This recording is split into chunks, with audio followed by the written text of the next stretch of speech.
Hello everybody, it's Officer Bosco. Welcome again back to Police 10-8 Talk. Today we're going to be going over actually a request from some of the viewers, Mr. Chris and Mr. Maximo. This is for you.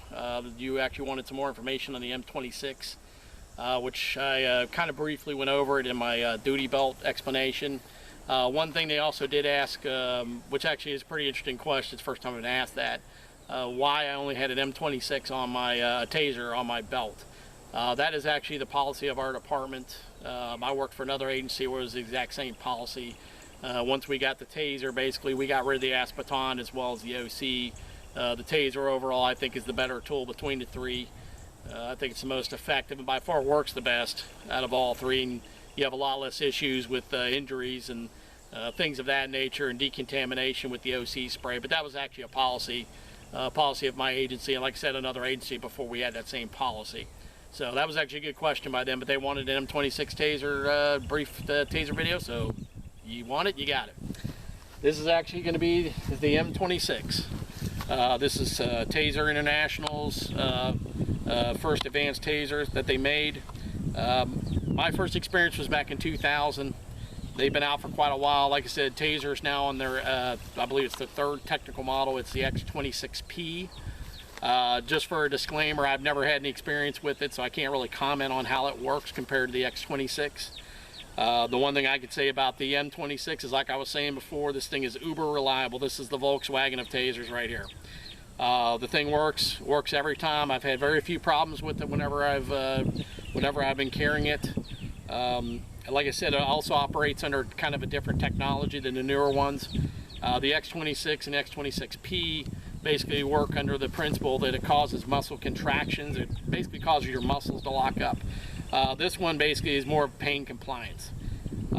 Also, another myth about the TASERs is the fact that it knocks people out. I've never seen that happen. As for somebody relieving their bodily fluids, if they're highly intoxicated, yes, that might actually occur, but that's nothing to do with the TASER. This, of course, fires at 50,000 volts, just like the new ones do. The main thing you got to remember about the TASER is it's not the volts that are dangerous to humans, it's the amps. The amps on this are extremely low to almost non-existent on the M-26 as well as the X-26 and X-26P. I do not have an X-26 for comparison. The reason why I like carrying this one, this is actually their older model. They do not make this anymore from my understanding. I don't even know if this is warranty anymore, if you can send it back to TASER to get it fixed or not if it breaks down. But like I said, these things are so reliable, I've never had one break on me, to be honest with you. They're basically, like I said, they're uber reliable beyond imagination. The one thing they do have commonality with the X-26 is they basically take the same cartridges. This is one with the green door on it. This is a 21-foot one, which is basically the maximum one you can get. They have different doors. I believe there's a gray door. And there's also a practice door, which I believe is the yellow one. So you can tell which cartridge you're firing, what length of cartridge, or if it's basically like in a demo model cartridge by the doors on the TASER. Okay, now this one, like I said, is very easy. It's very simple. X-26 actually has the same manual of arms. You have this right back here. This is going to be your activation switch. Okay, when you flip this up, and I'll show it on my hand, but you get a little laser dot with it.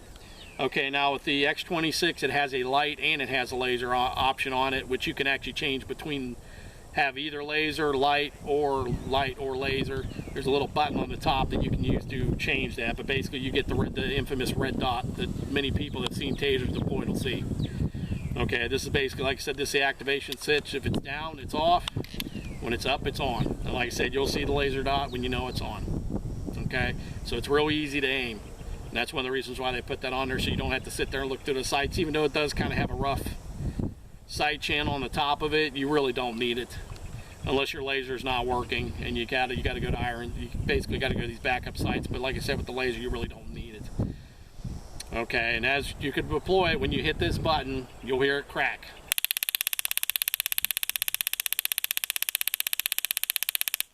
Okay, every time you hit that button, this thing deploys for basically 5 seconds. Okay, if you hold it down, it'll keep cycling for a total of 20 seconds if you have to hold it down, like you have somebody that's really actively resisting. I've never seen anybody had to hold this down for 20 seconds. Usually 5 seconds ride is about all you're going to take to get their attention. when I got hit with the taser, this was the taser I got hit with, and I can tell you for a fact it hurts, and it works real well. Now the one major difference too is back here on the back. This is actually where you used to recharge them at. This is also where the data port is if you want to download it, download information. This is the back data port. When we first originally got them, this is where the plug-in charge was. We stopped doing that. Actually, one of our tasers at one department I work with, that actually melted. It got so red hot that it melted. I can't say that was the taser's fault. That's the only one I know that did that, but after that we stopped doing that. We stopped charging it from there. Okay, but that's your data point where you basically plug it in. You're supposed to be able to plug it into the computer, and you can download like the, you know, information about the tase, the duration, time, date, and all that kind of stuff. Okay, and it's got this little rubber piece in the back of it. Now, one thing I always do, which is one thing I always recommend if you carry any taser, the M-26, X-26, or X-26P, you always want to make sure you try it before you go to work, because you want to make sure it's working properly. Okay, now this one runs a little different, which I'm going to try to see if I can get the battery pack out for you. It runs a little bit different. The other one, the X-26, actually has a pre-battery, which is not rechargeable. Okay, you basically have a small battery pack on the X-26s, and when it's done, you just throw it away and you replace it with the new pack. This one actually runs off a battery pack, which is a little bit different. This thing is real hard to get out. You got to be careful getting it out. You shouldn't have to take this out very often, because your battery should last you quite a while. Okay. It's a reason sometimes I may not even be able to get it out.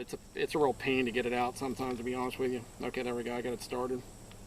One thing you want to try to do is when you take these out, if you have one, try to watch these corners, because you can break these real easy. They're real fragile. It's probably the one thing I don't like about these battery packs, is that thing is real. It's real hard to get these out. They're supposed to be tight. Okay, you just pull that out like that, and that essentially is the battery pack on an M-26. It basically takes a total of 8 batteries, which I have Energizer rechargeable. I believe they're lithiums. Lithium or NiCad. I think these are NiCads. The rechargeable batteries work best. You can use the regular Duracell alkaline batteries, but you're not going to get very good power from them. Always try to go with like a NiCad, or like I think there's like a titanium battery you can get now, and it's rechargeables are good, because then that way you can just keep reusing the batteries for a while instead of having to use it. Now, one particular quirk with this M-26 I've learned over the years, it's my experience, is every once in a while you need to go out and do what I call rolling the batteries. Okay, which basically means all you do is you literally just roll them, and you can see, hopefully on the video, you can roll these batteries very easy. What happens over time, I've noticed with these things, is these little coils in there, if you can get it on video, it's kind of hard to zoom in on it, but these little coils, like you do on a normal battery pack, sometimes these things get compacted, and it can affect your charge, or how the, so you can get a consistent charge with the taser. So all I do every once in a while is I get them out and I rotate them. Now, if you charge these batteries should last you months. That's what I'm saying, trying to get this out is a pain, but you shouldn't have to do it that often, because these batteries last quite a while. You know, you just got to make sure every once in a while you charge them up. But that's essentially the battery pack of an M-26. That's all it is. It's just, like I said, it's 8 batteries. Okay, and to get it back in, there's two little receptor pieces for this. You just line those up. You basically just shove it back in. Like I said, it's a very tight fit. And then all you do is you just basically take this, and then you'll hear it click, and it's good to go. And as you'll notice, it may actually sparkle even a little bit better this time.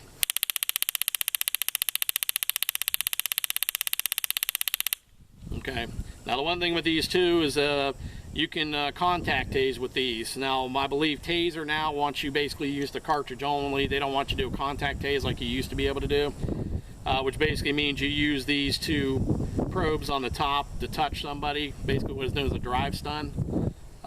Basically, my understanding is Taser basically wants you to use the cartridge. They kind of gone away with that with their literature, from my understanding, if I remember correctly.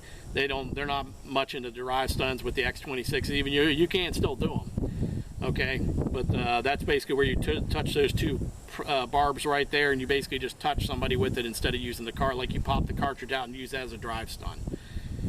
Which I've seen that deployed, and a lot of times that'll do the trick as well. Because once the barbs go in them,